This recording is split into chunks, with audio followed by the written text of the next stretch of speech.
L'OFCE a publié hier une note indiquant qu'il faudra 40 milliards d'efforts l'année prochaine pour tenir la trajectoire des 3% de déficit en 2029. Raphaël Legendre, c'est nous qui avons promis de tenir cette trajectoire de déficit. Tout le monde pense que ça va être dur. Il faut dire que le chiffre est un peu lourd. Vous dites non, tout va bien se passer. Mais bien sûr, je pense au contraire que la présidentielle est une formidable occasion de redresser les comptes publics. Pourquoi ?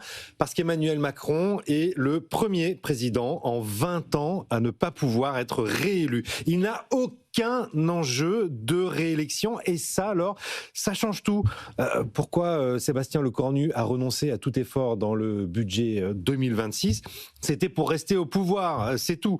Et l'année prochaine, la présidentielle remettra tout cela à plat, dissolution, censure, tout ça, on s'en moque dorénavant. Il y aura un grand reset avec l'élection présidentielle et c'est donc le meilleur moment pour charger la barque. Il faut y aller à fond sur les économies. Je ne sais pas ce que vous avez pris ce matin, mais alors vous voyez quel candidat à la présidentielle porter un discours avec 40 milliards d'économies ?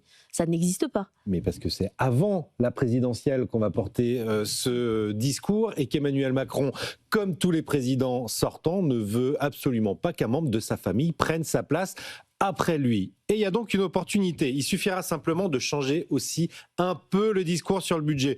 On a l'impression d'entendre Churchill. Vous lisez la presse ce matin, c'est 40 milliards, c'est de la sueur, du sang et des larmes, comme le disait Churchill, sauf qu'on n'a pas les nazis en face de nous, on a simplement des comptes gérés par des irresponsables.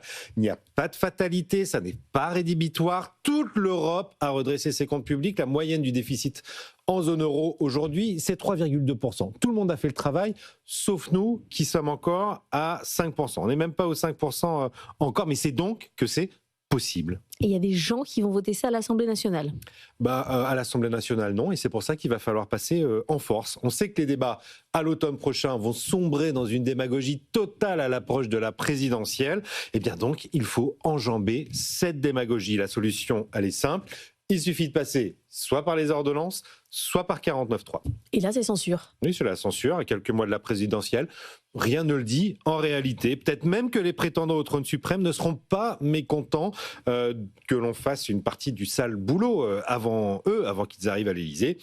Et quand bien même il y aurait censure, bien Emmanuel Macron peut toujours faire traîner les nominations, comme il l'avait fait avec Gabriel Attal d'ailleurs. On reste en gestion des affaires courantes et on glisse tranquillement vers l'élection présidentielle jusqu'à ce que la nouvelle équipe en place au pouvoir fasse évidemment un collectif budgétaire au mois de juillet. Ok, alors je reviens au départ. Donc on fait un 49.3, il n'y a pas de censure, ça marche. Où est-ce qu'on trouve les 40 milliards ? Alors là, je vais vous dire, c'est pas compliqué non plus. Le Conseil d'analyse économique a fait un travail extraordinaire en fin d'année dernière, a présenté 170 mesures. Vous avez plus de 100 milliards d'économies. Il y en a de partout des économies à faire. Il y a qu'à piocher. Quand on a 1700 milliards d'euros de dépenses publiques, je vous jure que trouver 40 milliards, ça n'est pas très compliqué. Je vous donne juste quelques petits exemples tirés des propositions du Conseil d'analyse économique. Il y a même un site génial, allez voir sur le CAE, c'est un site réalisé par Mathieu Perrouillero, je veux citer son nom,